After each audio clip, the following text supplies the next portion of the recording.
معزز ناظرین السلام علیکم۔ اس ویڈیو میں میں آپ کو اصحاب کہف کا واقعہ بیان کروں گا۔ ویڈیو میں آگے بڑھنے سے پہلے میری آپ سے گزارش ہے کہ آپ میرے چینل کو سبسکرائب کر دیں اور ساتھ والے بیل آئیکن پر پریس کر دیں تاکہ میری آنے والی تمام ویڈیوز کا نوٹیفیکیشن آپ کو مل سکے۔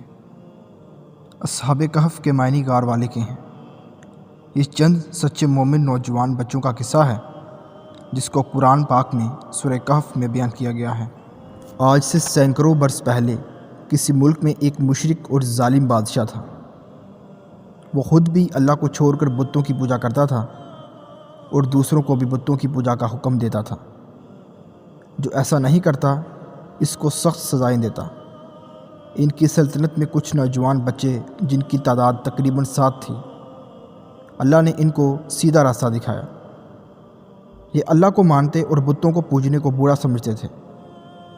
ان کے ماں باپ نے ان کو بہت سمجھایا کہ بادشاہ کو اگر خبر ہو گئی تو وہ قتل کروا دے گا، لیکن ان بچوں کے دل میں اللہ کی محبت گھر کر گئی تھی۔ ماں باپ کی بھی نہ سنی اور اللہ کی تعریف علانیہ کرنے لگے۔ آخر ایک دن بادشاہ کو خبر پہنچ گئی۔ لڑکے ڈر کی وجہ سے ایک پہاڑ کے غار میں جا کر چھپ گئے۔ ان کے ساتھ ان کا کتا بھی تھا، وہ بھی ساتھ چلا گیا۔ جب کوئی شخص اللہ کا ہو جاتا ہے تو اللہ بھی اس کی مدد کرتا ہے۔ جب یہ غار میں پہنچے تو اللہ تعالیٰ نے ان کو سلا دیا اور کتا غار کے منہ پر بیٹھ گیا۔ اس کو بھی اللہ تعالیٰ نے سلا دیا۔ اللہ تعالیٰ نے اپنی نشانی اور لوگوں کو اپنی قدرت دکھانے کے لیے 300 سال تک سلائے رکھا۔ اس عرصہ میں پتہ نہیں کتنے بادشاہ ختم ہو گئے، زمانہ بدل گیا، لوگ بدل گئے۔ 300 سال بعد اللہ تعالیٰ نے ان کو تھوڑی دیر کے لیے جگایا۔ ان کو ایسا معلوم ہوا کہ وہ ابھی سوئے تھے۔ انہوں نے دیکھا کہ سب چیزیں اسی طرح موجود ہیں جس طرح وہ سوئے تھے۔ کتا بھی اسی غار کے منہ پر بیٹھا تھا۔ ان کو بھوک معلوم ہوئی تو انہوں نے اپنے چند ساتھیوں کو سکے دیے کہ چھپ چھپا کر کسی طرح بازار جا کر کچھ کھانا لے آئیں۔ جب یہ ساتھی بازار گئے تو وہاں کی ہر چیز بدلی ہوئی نظر آئی۔ دکان پر پہنچے، کھانا خریدا۔ جب وہ سکہ دیا تو لوگوں کو بہت تعجب ہوا کہ یہ سکہ فلاں بادشاہ کے وقت کا ہے جس کو مرے ہوئے کئی 100 برس ہو گئے۔ لوگوں کو شک گزرا کہ کہیں کوئی خزانہ تو ان کے ہاتھ نہیں لگا، اور آہستہ آہستہ یہ بات اس وقت کے بادشاہ کو پہنچ گئی۔ یہ بادشاہ بہت ایماندار تھا اور اللہ کو اور روز قیامت کو مانتا تھا۔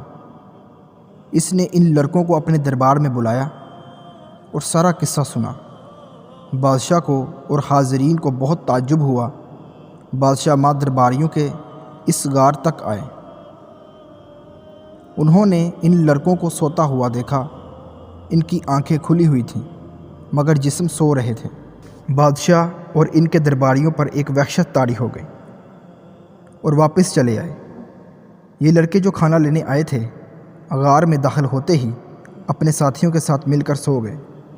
بادشاہ اور ان کے درباریوں کو اور یقین ہو گیا کہ اللہ تعالیٰ بڑی طاقت اور قدرت والا ہے۔ مرنے کے بعد وہ اسی طرح زندہ کرے گا جس طرح ان غار والوں کو کیا ہے۔ یہ لوگ اسی غار میں قیامت تک سوتے رہیں گے۔ اللہ تعالیٰ نے اس واقعہ سے ہم کو بتایا کہ وہ اپنے ماننے والوں کی حفاظت کرتا ہے، ظالموں سے نجات کی ایسی صورتیں پیدا کر دیتا ہے جو کسی انسان کے وہم و گمان میں بھی نہیں آ سکتی۔ ہم کو یہ بھی سبق ملتا ہے کہ جس شخص میں اللہ تعالیٰ کی محبت پیدا ہو جاتی ہے وہ کسی بڑے سے بڑے بادشاہ سے بھی نہیں ڈرتا۔ تو آئیں ہم سب بھی اللہ سے محبت کریں اور یقین پیدا کریں کہ ہر کام اسی سے ہوتا ہے، اور جو کچھ ہوتا ہے اور جو کچھ ہم دنیا میں اچھا یا برا کام کریں گے قیامت کے روز ہم کو اس کا بدلہ ملے گا۔ اگر آپ کو میری ویڈیو پسند آئی ہے تو میرے چینل کو سبسکرائب کر دیں اور ویڈیو کو لائک اور شیئر کر دیں۔